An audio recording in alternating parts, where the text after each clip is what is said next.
యేసుక్రీస్తు ప్రభు వారి పరిశుద్ధ నామంలో ఈ అందరికీ కూడా నా ప్రత్యేక వందనాలు తెలియచేస్తున్నాను. దేవుని బిడ్డలారా, మనము ఈ సమయంలో కొన్ని నిమిషాలు దేవుని వాక్యాన్ని నేర్చుకుందాం. చూడండి, పరిశుద్ధ గ్రంథంలో తీతు పత్రిక 2వ అధ్యాయం 7వ వచనాన్ని మనం చూసినప్పుడు ఇక్కడ ఒక విషయం మనకి కనబడతా ఉంది. పరపక్షమందు ఉండువాడు మనలను గూర్చి చెడు మాట ఏదియో చెప్పనేరక సిగ్గుపడునట్లు అన్నిటి యందు నిన్ను నీవే సత్కార్యముల విషయమై మాదిరిగా కనపరుచుకొనుము అంటున్నాడు. ఇది అపోస్తలుడైన పౌలు తీతు సంఘానికి, సేవకుడైన తీతుకి సంఘ వర్తమానంగా రాస్తున్నాడు. ఏంటంటే, పరపక్షమందు ఉండువాడు నీ మీదే చెడు మాట చెప్పకూడదు, వాడు సిగ్గుపడాలి. అందుకని నీవన్ని విషయాల్లో కూడా మాదిరిగా ఉంటూ సత్కార్యాలు చేసే వ్యక్తిగా ఉండాలి అంటున్నాడు. అంటే దేవుడు తన ప్రజలమైన మనల్ని ఏర్పాటు చేసుకుని మనల్ని రక్షించుకున్నప్పుడు మన ఎడల దేవుని సంకల్పం ఏంటి అంటే, మనము ఎక్కడ కూడా ఏ అపవిత్రమైన మాటకి కూడా తావివ్వకుండా ఉండాలని. అంటే ఎవరు కూడా మనల్ని ఇలాంటి వాళ్ళు అని చెప్పకుండా ఉండాలని దేవుడు కోరుకుంటున్నాడు. దేవుడికి మన ఎడల ఉన్న ప్రేమ ఇందులో కనబడుతూ ఉంది. దేవుడికి మన ఎడల ఉన్న ఆసక్తి ఇందులో కనబడుతూ ఉంది. ఆయన మన ఎడల ఎంత గొప్ప తలంపును కలిగి ఉన్నాడో మనకి ఈ మాటలో అర్థమవుతుంది. ఏమంటున్నాడంటే, పరపక్షమందుండు వాడు నీ గురించి ఏ చెడు మాట పలకకూడదు, వాడే సిగ్గుపడాలి, నువ్వు సిగ్గుపడకూడదు.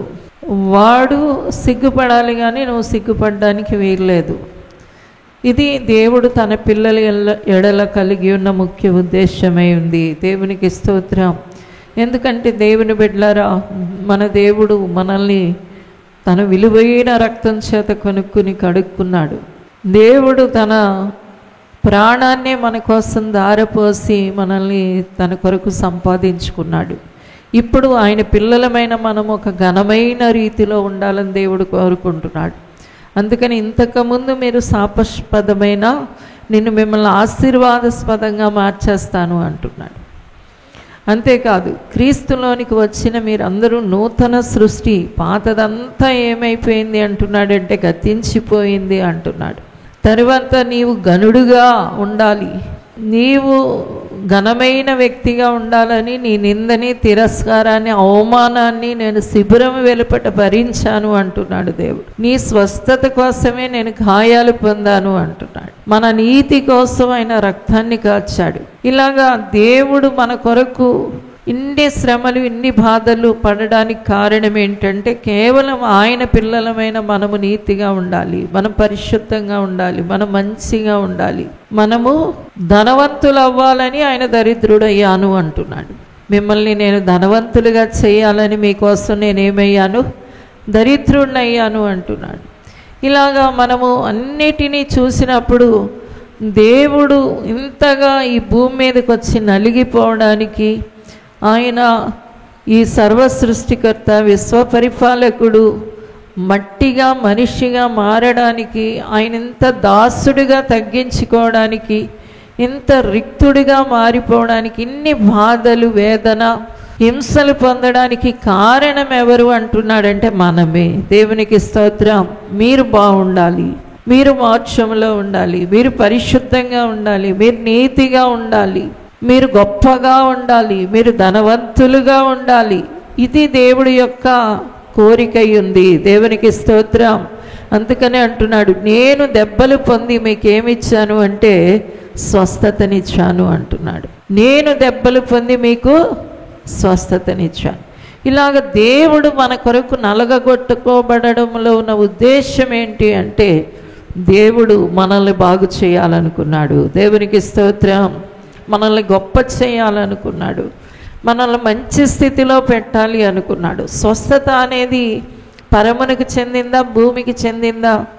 దేవుని బిడ్డలారా, పరమునికి వెళ్ళడానికి ఒక్క రక్తం ఒక్కటి కారుస్తే దేవుడికి సరిపోతుంది. కానీ ఇప్పుడు దేవుడు రక్తం ఒకటే కార్చలేదు, శరీరం అంతా నలగగొట్టుకున్నాడు, దెబ్బలు పొందాడు. కారణం ఏంటి అంటే, ఈ లోకంలో మనకు స్వస్థత కలగాలని, ఈ లోకంలో మనం ధనవంతులుగా ఉండాలని, ఈ లోకంలో కూడా మనం అన్నీ కలిగి సమాధాన స్థితిని పొందాలని మన యెషయా గ్రంథం 63వ అధ్యాయంలో చెప్తున్నాడు.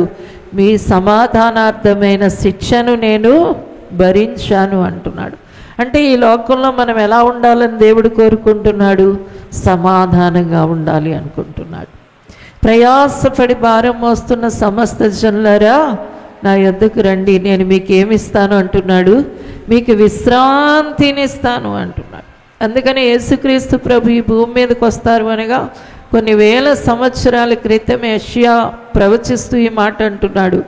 ఇదిగో ఆయన ఆత్మ అభిషేకం ఆయన మీద ఉంది, ప్రభు ఆత్మ ఆయన మీద ఉంది.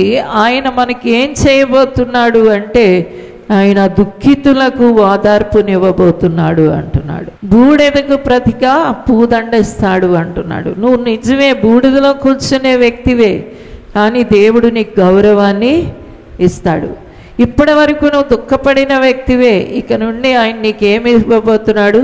సంతోషాన్ని ఇవ్వబోతున్నాడు అని చెప్తున్నాడు. అంటే మనము ఆయన పిల్లలుగా ఆయన మనల్ని తన దగ్గరికి పిలుచుకున్నప్పుడు మనం ఎలా ఉండాలని దేవుడు కోరుకుంటున్నాడు అంటే ఒక ఉన్నతమైన స్థితిలో ఉండాలని దేవుడు కోరుకుంటున్నాడు. ఒక శ్రేష్టమైన వ్యక్తులుగా ఉండాలని దేవుడు కోరుకుంటున్నాడు. ఒక గొప్పగా ఘనంగా కనబడాలని దేవుడు కోరుకుంటున్నాడు. ఈ లోకంలో తల్లిదండ్రులను చూసినప్పుడు మనకి కొంత అర్థం అవుతుంది. ఈ లోకంలో ఉన్న తల్లిదండ్రులు దేవుని అంత ప్రేమ చూపించలేకపోయినా కొంత ప్రేమను వారు కలిగి ఉంటారు, దైవ ప్రేమను కలిగి ఉంటారు.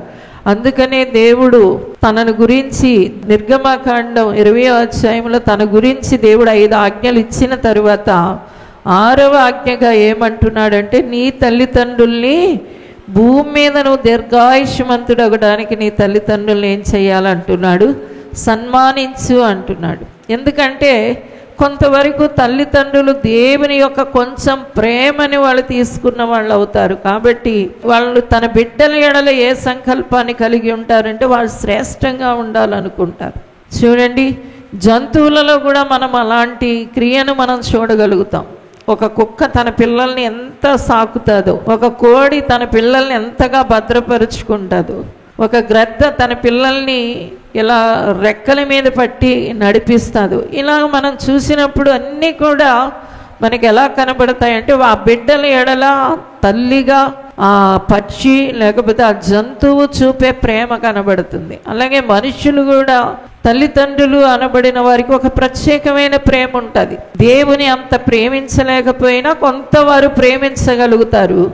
ఆ ప్రేమ వాళ్ళని ఏం చేస్తుందంటే తమ పిల్లలు బాగుండాలి, తమ పిల్లలు మంచిగా ఉండాలి అనే ఒక కోరిక వాళ్ళలో కలిగి ఉంటారు. అలాంటి ఆశ కలిగి ఉంటారు. నా పిల్లలు మంచి వస్త్రాలు ధరించాలి, వాళ్ళకి పాపం డబ్బులు లేకపోయినా వాళ్ళు ఎలాంటి బట్టలు కట్టుకున్నా తమ పిల్లలకి మంచి బట్టలు కొనివ్వడానికి ఎంతో ప్రయాసపడతారు. మంచి చదువులు చెప్పించడానికి ప్రయాసపడతారు.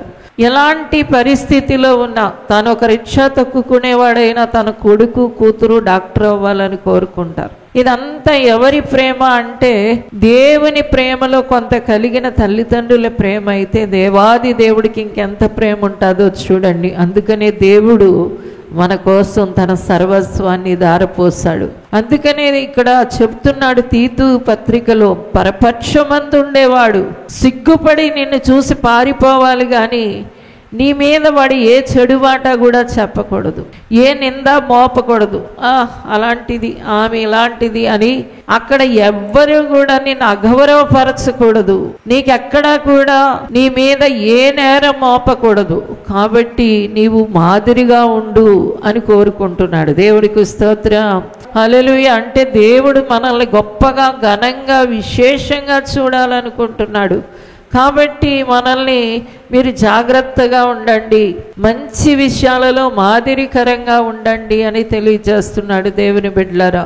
కాబట్టి ఈ రోజున దేవుడు ఎడల, దేవుడికి నీ ఎడల ఇంత గొప్ప తలంపులు ఉన్నాయని, ఇంత ఉన్నతమైన తలంపులు ఉన్నాయని మొదటగా మీరు గుర్తించాలి. నీవెవరిని నమ్ముకున్నావో, ఎవరిని సేవిస్తున్నావో, ఏ దేవుడి దగ్గరికి అయితే నీవు వచ్చావో ఆ దేవుడికి నీ ఎడల చాలా ఉన్నతమైన గొప్ప తలంపులు ఉన్నాయి. ఆ గొప్ప తలంపులతోనే దేవుడు నిన్ను ఏం చేస్తున్నాడు అంటే నిన్ను గొప్పగా ఉండడానికి చూస్తున్నాడు, గొప్పగా ఉండాలనుకుంటున్నాడు. పాత నిబంధన కాలంలో ఉన్న భక్తులకి గొప్ప స్థితిలోకి వెళ్ళే అదృష్టం వాళ్ళకి కలగలేదు. అంటే ఒక పెండ్లి కుమార్తె అంటే దేవుడు పక్కన కూర్చునేంత స్థితిలో లేకపోయినా వారు ఘనమైన స్థితిలో మనకి కనబడతా ఉన్నారు. ఈ రోజున దేవుడు తన రక్తం చేత మనల్ని కొనుక్కొని, అంటే ఒక పెండ్లి కుమార్తెకున్నంత యోగ్యత అర్హత ఇస్తున్న దేవుడు ఏం చేస్తున్నాడు అంటే నీవు ఘనముగా కనబడాలి. హల్లెలూయా, హల్లెలూయా. పరపక్షమందుండేవాడు అంటే దుష్టుడు నీ మీద ఆడు సిగ్గుపడాలి కానీ వాడు ఏ నేరం నీ మీద మోపకూడదు అంటున్నాడు. కాబట్టి ఈ రోజున మీరు గుర్తించవలసింది ఏంటి అంటే దేవుడికి నా మీద ఉన్నతమైన తలంపులు ఉన్నాయి, దేవుడికి నా ఎడల గొప్ప కోరికలు ఉన్నాయి. నేను ఘనముగా ఉండాలి, గొప్పగా ఉండాలి, శ్రేష్టంగా ఉండాలి అని దేవుడు నన్ను కోరుకుంటున్నాడు అనే సంగతిని మీరందరూ కూడా గుర్తించవలసిన వారై ఉన్నారు. దేవునికి స్తోత్రం. కాబట్టి నీవేం చేయాలి అంటే దేవుడు ఎంత ఉన్నతంగా నిన్ను పెట్టాలనుకుంటున్నాడో ఆ ఉన్నతమైన స్థితి కోసం నువ్వు రెడీ అవుతూ ఉండాలి. చూడండి, ఒక కొడుకుని తన తండ్రి డాక్టర్ చేయాలి, తన కూలోడైనా తన కొడుకుని డాక్టర్ చేయాలి అనుకున్నప్పుడు ఆ తండ్రి ఆశయాల ప్రకారం ఆ కుర్రోడు ఏం చేయాలి? మంచిగా చదువుకోవాలి. నా తండ్రి ఇంత కష్టపడుతున్నాడు, పగలు రాత్రి నా కొరకు శ్రమిస్తున్నాడు, నన్ను ఒక డాక్టర్గా చూడాలి అనుకుంటున్నాడు, కాబట్టి నేను కూడా అలాగే ఉండాలి కదా అని ఒక మంచి ఆశయాన్ని ఆ కుర్రోడు కలిగి ఉన్నప్పుడే తండ్రి కోరికను నెరవేర్చిన వాడవుతాడు. తండ్రి యొక్క ఉద్దేశం, తండ్రి యొక్క ఆలోచనకి సరి సమానంగా జీవించగలిగిన వాడవుతాడు. కాబట్టి ఈ రోజున దేవుని క్రైస్తవుడు అనబడుతున్న నీవు, దేవుని బిడ్డ అనబడుతున్న నీవు ఏదో తక్కువగా అంచనా వేసుకోకూడదు. నీకు ఒక తక్కువ మనస్తత్వం ఉండకూడదు. ఇంకా నా బతికింతే, ఇంకా నేను ఇంతే, ఇంకా నా జీవితం ఇంతే, ఇంకా నేను ఇలా పడిపోయాను, ఇంకా నేను ఇలాగే ఉంటాను, ఇలాంటి ఆలోచనలతో నువ్వు ఉండకూడదు. నేను ఎలా బాగుపడగలను, ఏదో ఎవరో పెడితే తిని ఇలాగే జీవించాలి, ఏదో నేను అలా పడతా లెగుస్తా ఇలాగే బ్రతకాలి, ఇక నేను అంతే, ఏదో నేను ఒక చిన్నగా ఉంటాను, ఇలాంటి ఆలోచనలే మీకొద్దు. దేవుని బిడ్డలారా, మీ తండ్రి నీ ఎడల గొప్ప కోరిక కలిగి ఉన్నాడు. మీరు కూడా ఆ గొప్ప స్థితికి సరిపడ జీవితాన్ని జీవించాలి. దేవునికి స్తోత్రం, హల్లెలూయా. రెండవదిగా మనం చూస్తే పరపక్షమందున్నవాడు అనే మాట మనకి ఇక్కడ కనబడుతుంది. అంటే నీకు విరోధంగా ఒక వ్యక్తి ఒకడు పనిచేస్తున్నాడు, నీకు విరోధమైన వాడు ఒకడు ఉన్నాడు అనే గుర్తింపు మీరు కలిగి ఉండాలి. మీకు విరోధమైన వాడు ఎవడు అంటే కొంతమంది మనుషులను చూపెడతారు, అదిగో వాళ్ళు, ఇదిగో వీళ్ళు. దేవుని బిడ్డలారా, ఎప్పుడు కూడా మనిషి నీకు శత్రువే కాడు. ఒకవేళ అలా శత్రువు అని ఎవరినైనా అనుకుంటే వాళ్ళ కోసం చక్కగా చేతులు పైకెత్తి ప్రార్థన చేసి దీవించండి, వాళ్ళ పని దేవుడు చూసుకుంటాడు. హల్లెలూయా. ఎవ్వరు మనుషులేం శత్రువులు కాదు. నీకు శత్రువు అయిన వాడు ఒక్కడు, వాడు సాతానుడు అనేవాడు నీకు శత్రువుగా ఉన్నాడు అనే సంగతి నీవు గుర్తించవలసి ఉంది.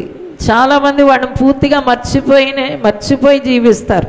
వాడు నిన్ను పడగొడతాడని, వాడు నీ దగ్గరున్న మంచి వాటిని దొంగిలిస్తాడని, వాడు నిన్ను శోధిస్తాడని, అంతేకాదు కుయుక్తిగా నిన్ను మోసగిస్తాడని అపోస్తలుడైన పౌలు అంటున్నాడు, నేను అందరినీ క్షమిస్తున్నాను, ఎందుకంటే నేను సాతాను తంత్రాలు ఎరుగుదును అంటున్నాడు. హల్లెలూయా, హల్లెలూయా. నాలో పగబెడతాడు వాడు, కోపం కలుగజేస్తాడు, బాధ కలుగజేస్తాడు, కాబట్టి నేను దానికి ఎలాంటి అవకాశం ఇవ్వడం లేదు. ఇదంతా ఎవడి పని అంటే నాకు విరోధంగా పోరాడే సాతానుడి పని.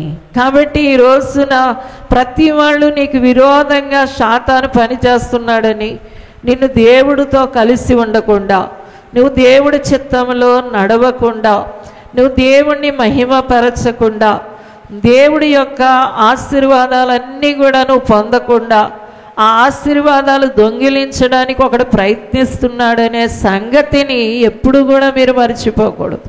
ఇది మరిచిపోయారా మీరేం చేస్తారు అంటే ఇక వాడికి బానిస అయిపోతారు. ఎందుకంటే ఇప్పుడు చూడండి, ఇంటికి దొంగోడు వస్తాడు అని ముందుగా గ్రహిస్తారు కాబట్టి ఇంటివారు ఏం చేస్తారు, తాళాలు వేసుకుంటారు. మొత్తం చుట్టూ తాళాలు వేసుకుని భద్రపరుచుకుంటారు. కొంతమంది పెద్ద పెద్ద కుక్కలను పెంచుకుంటారు, గురకాన పెట్టుకుంటారు. ఇంకా డబ్బు ఉంటే నలుగురిని వాచ్మెన్లు కూడా వాళ్ళే పెట్టుకుంటారు. ఎందుకోసం? వాళ్ళని భద్రపరుచుకోవడానికి, వాళ్ళ సొత్తుని కాపాడుకోవడానికి వాళ్ళు అన్ని ప్రయత్నాలు చేస్తారు.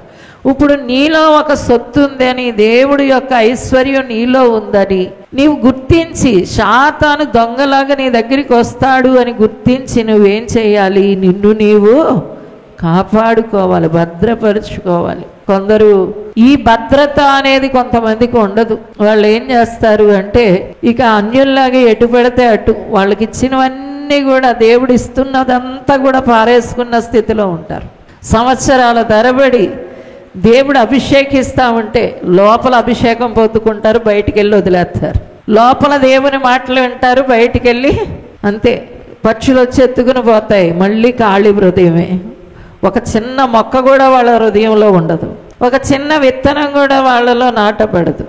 దేవుడు వాక్య విత్తనాలు వెదచల్లే ఒక వ్యవసాయకుని ఉపమానం చెప్పారు. మొట్టమొదట అవి ఎక్కడ పడ్డాయట విత్తనాలు? త్రోవ పక్క పడ్డాయి, పక్షులు వచ్చుకుని తినేసి వెళ్ళిపోయాయి. కాబట్టి అక్కడ పంట ఉందా? ఎప్పటికీ పంట పండదు. సంవత్సరాల తరబడి ఎలా ఉన్న వాళ్ళు ఇంకా అలాగే జీవిస్తారు. ఎలాంటి బ్రతుకంటే ఇంక అలాంటి బ్రతుకే. ఇంక ఎప్పుడూ కూడా వాళ్ళ జీవితంలో ఒక వర్ధిల్లింపు, ఫలింపు ఉండదు. కారణం ఏంటి అంటే వాళ్ళు భద్రపరుచుకోలేదు. ఎందుకు త్రోవ ప్రక్క పడ్డ విత్తనము అని ఉన్నదంటే దానికి కంచె లేదు. దానికి ఏమి లేదు చెప్పండి? ఒక కంచె లేదు, ఒక కాపుదల లేదు. ఈ రోజున కూడా దుష్టుడు ఉన్నాడు, వాడు మమ్మల్ని శోధిస్తాడు, వాడు శోధనలో నేను పడకూడదు, దేవుడిచ్చిన వాటన్నిటినీ నేను జాగ్రత్తగా కాపాడుకోవాలని ఒక ఆలోచన లేని వాళ్ళు కూడా ఏమైపోతారు అంటే వాళ్ళకు ఉన్నదంతా కూడా పోగొట్టేసుకుంటారు. సిగ్గుపడవలసిన సాతానుని చంకలు కొట్టుకునేటట్లు చేస్తారు. వీళ్ళ సిగ్గుపడతా ఉంటారు. కాబట్టి ఒక దేవుని బిడ్డగా మీరేం చేయాలి అంటే అంటున్నాడు, నువ్వు క్రీస్తు రక్తం చేత కడగబడిన దేవుని బిడ్డవి కనుక పరపక్షమందున్నవాడు నీ మీద చెడు మాట పలకకుండా నువ్వేం చేసుకోవాలట? జాగ్రత్త కలిగి ఉండాలి. కాబట్టి దేవుని బిడ్డలారా, మనము అంచెదినాల అంచులలో ఉన్నాము అని చెప్పాలి. ప్రభు అతి త్వరగా రాబోతున్నారు. అపవాది నీ మీద నేరాలు మోపడానికి ఇక్కడే కాదు, నేరాలు మోపడానికి చూస్తున్న సాతాను యొక్క క్రియను లయపరచడానికి, జై జీవితం జీవించడానికి నీకు విరోధమైన సాతానుని జయించేవారిగా ఉండాలి. రెండవదిగా మీ ఎడల దేవునికున్న ఆ గొప్ప తలంపులో జీవించే వాళ్ళగా ఉండాలి. రెండవదిగా నువ్వు ఒక దేవుని బిడ్డగా ఉన్నప్పుడు నీవెక్కడ ఉంటున్నావో అక్కడ నమ్మకంగా ఉండాలి. దేవుని బిడ్డలారా, నమ్మకంగా ఉండాలి. ఈ నమ్మకత్వం అనేది కూడా నీ లక్షణమై ఉన్నప్పుడు దేవుడు నీ యందు ఆనందించగలుగుతాడు. ఎందుకంటే నమ్మకస్తుల కొరకు దేవుడు వెతుక్కుంటున్నాడు. దేవుడు తలాంతుల ఉపమానం చెప్పి ఒకరికి 5 తలాంతులు, ఒకనికి 2 తలాంతులు, ఒకనికి 1 తలాంతు ఇచ్చాడు. 5 ఇచ్చినవాడు 10 చేశాడు, 2 ఇచ్చినవాడు 4 చేశాడు. ఈ 1 తీసుకున్నవాడు గొయ్యి తీసి కప్పెట్టాడు. అప్పుడు ఆ ఇద్దరిని, అది వృద్ధి చేసిన వాళ్ళని దేవుడు అంటున్నాడు, బలా నమ్మకమైన మంచి దాసుడా, కొంచెంలో నమ్మకంగా ఉన్నావు కాబట్టి నీవు ఎక్కువ వాటి మీద అధికారిగా ఉంటావు అంటున్నాడు. కొంచెంలో నమ్మకంగా ఉంటే దేని మీద అధికారిగా ఉంటారట? ఎక్కువ వాటి మీద అధికారిగా ఉంటావు. ఈ రోజున కూడా దేవుడు నమ్మకస్తులకి అధికమైనవి కలుగుతూ ఉంటాయి, అధికమైనవి కలుగుతూ ఉంటాయి. అందుకనే సామెతల గ్రంథంలో అంటున్నాడు, నమ్మకమైన వానికి దీవెనలు మెండుగా కలుగుతాయట. అందుకనే నీవు నీ తల్లిదండ్రులకి నమ్మకంగా ఉండాలి, నిన్ను రక్షించిన నీ దేవునికి నమ్మకంగా ఉండాలి. తరువాత నీవు ఎక్కడైతే రక్షణ పొందావో ఆత్మీయ తల్లిదండ్రులకి నమ్మకంగా ఉండాలి. నీవు పని చేస్తున్న స్థలాలలో నీ అధికారికి నమ్మకంగా ఉండాలి. నీకు అప్పగింపబడిన పనిలో నీవు అది కరెక్ట్గా చేస్తున్నావా లేదా అనే విషయంలో నమ్మకత్వాన్ని కలిగి ఉండాలి. హల్లెలూయా, హల్లెలూయా. ఈ నమ్మకము అనేది ఏం చేస్తుంది అంటే నిన్ను అనేక దీవెనల్లోకి తీసుకుని వెళ్ళిపోతుంది. మొదట నువ్వు తక్కువగా ఉన్నా తర్వాత ఎక్కువగా నీవు పొందగలుగుతావు. హల్లెలూయా. అయితే ఏమంటున్నాడు అంటే దేవుడు నమ్మకస్తులుగా ఉండాలంటున్నాడు. ఎలా ఉండాలట? నమ్మకస్తులుగా ఉండాలి. బాబాయ్ నాకు ఈ పని అప్పగించారు, ఈ పనిని నేను చేసే తీరాలి. తల్లిదండ్రులకి నమ్మకంగా ఉండాలి. నేను వాళ్ళ కొడుకుగా పుట్టాను, వాళ్ళకి నేను మేలు చేయాలి. అమ్మ నన్ను పిలిచిన దేవుడికి నేను నమ్మకంగా ఉండాలి. ఎప్పటికప్పుడు నీకు అప్పగింపబడింది, నీవు ఏది కలిగి ఉన్నావో, ఎవరిని కలిగి ఉన్నావో వాళ్ళందరికీ కూడా ఒక చక్కటి నమ్మకత్వాన్ని చూపించే వ్యక్తిగా ఉండాలి. దేవునికి స్తోత్రం. నమ్మకమైన వాడిని దేవుడు అంటున్నాడు, బలా నమ్మకమైన మంచి దాసుడా, కొంచెంలో నమ్మకంగా ఉన్నావు కాబట్టి నువ్వు అధికమైన వాటిని పొందుకుంటావు అంటున్నాడు. కాబట్టి దేవుని బిడ్డలారా, ఈ వర్తమానాన్ని వింటున్న దేవుని కుమారులారా, కుమార్తెలారా, మీకు చివరిగా తెలియచేసే విషయం ఏంటి అంటే మీ ఎడల దేవుడు గొప్ప తలంపులు కలిగి ఉన్నాడు. అంతేకాదు మీకు విరోధి అయిన శాతాను మీకు వ్యతిరేకంగా పనిచేస్తున్నాడు. వాడి విషయంలో మీరు జాగ్రత్తగా ఉండాలి. మీ ఎడల దేవుడు కలిగి ఉన్న గొప్ప తలంపులు ప్రకారం మీరు కూడా గొప్పగా ఊహించుకోండి, గొప్పగా తలంచుకోండి. దేవుడు చివరిగా మీకు ఎవరినిచ్చాడో, ఎక్కడ పెట్టాడో అన్ని విషయాల్లో కూడా మీరు నమ్మకంగా ఉండండి. దేవుడు విస్తారమైన దీవెనలు మీరు పొందుకున్న వాళ్ళు అవుతారు. దేవుడి మాటల్ని మీ వినికిల్లో ఆశీర్వదించునుగాక. చివరిగా నేను మీ కొరకు, మీ అందరి ఆశీర్వాదం కొరకు ప్రార్థన చేస్తాను. దయచేసి తలలు వంచి కళ్ళు మూసుకోండి.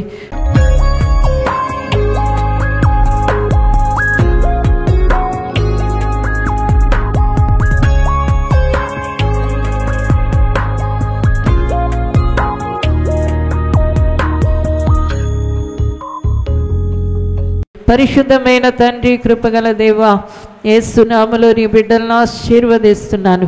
అయ్యా, ఈ టీవీ కార్యక్రమం ద్వారా అయ్యా తండ్రి, నీ వర్తమానాన్ని విన్న నీ బిడ్డలు యేసు నామములో వర్ధిల్లుదురుగాక, యేసు నామములో దీవించబడుదురుగాక, యేసు నామములో ఫలించుదురుగాక, యేసు నామములో మేలు పొందుదురుగాక. అయ్యా, నీ కృప, నీ ఆశీర్వాదాలు పరిపూర్ణముగా యేసు నామములో అనుభవించుదురుగాక. నీ బిడ్డల శోధనలు, సమస్యలు, ఇరుకులు, కష్టాలు, ఇబ్బందులు, రోగాలు యేసు నామములో తొలగిపోవునుగాక. అవన్నీ యేసు నామములో కాలిపోవునుగాక. అయ్యా, మేలైన నీ సన్నిధిని, మేలైన నీ దీవెనల్ని యేసు నామములో నీ బిడ్డలు పొందుకొందురుగాక. ఆశీర్వదిస్తూ యేసు నామమున అడుగుచున్నాము తండ్రి, ఆమేన్.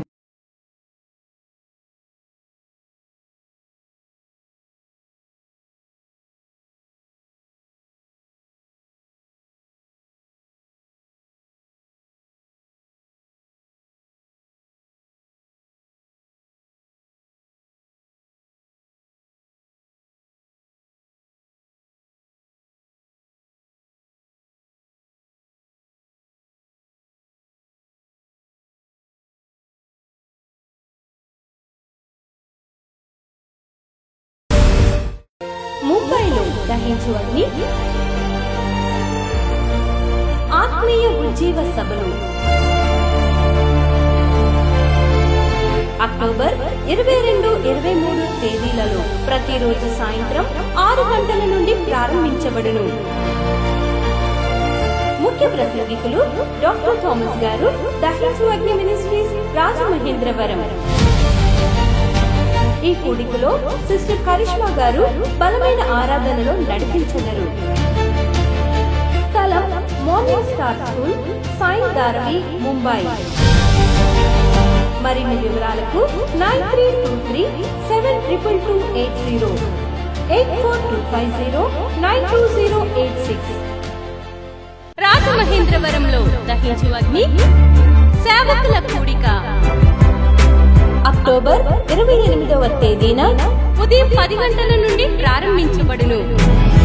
ముఖ్య ప్రసంగికులు డాక్టర్ థామస్ గారు, దహించు అగ్ని మినిస్ట్రీస్, రాజమహేంద్రవరం.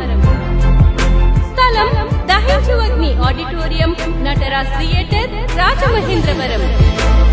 మరిన్ని వివరాలకు 9494940072 మరియు 73.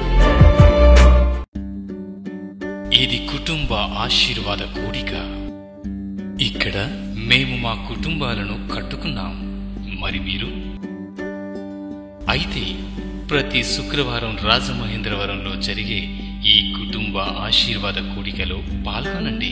ఈ కూడిక జరుగు స్థలం దహించు అగ్ని ఆడిటోరియం, నటరాజ్ థియేటర్, రాజమహేంద్రవరం. సికింద్రాబాద్ లో దహించు అగ్ని అద్భుత అసాధారణ కూడిక ప్రతి శనివారం సాయంత్రం 5 గంటల నుండి ప్రారంభించబడును. స్థలం SPG church ground, alpha hotel వెనుక, సికింద్రాబాద్. మరిన్ని వివరాలకు 9494940074 మరియు 75.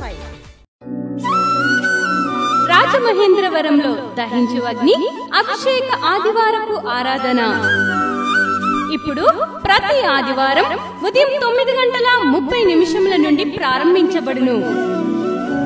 తప్పక పాలు పొందండి, దైవిక ఆశీర్వాదం పొందండి. స్థలం దహించు అగ్ని ఆడిటోరియం, నటరాజ్ థియేటర్, రాజమహేంద్రవరం. మీ ప్రార్థన అవసరతలకు 9494940072 మరియు 73. ఈ టీవీ కార్యక్రమాన్ని చూసి ఆశీర్వదించబడినట్లయితే దహించు అగ్ని టీవీ పరిచర్యకు మరియు బ్లెస్సింగ్ ల్యాండ్ కు సహకరించండి. Dahinchu Agni trust current account number 357222444370, State Bank of India, main branch, Rajamahendravaram. My address doctor Thomas, Dahinchu Agni ministries, తుమ్మలోవా, Rajamahendravaram.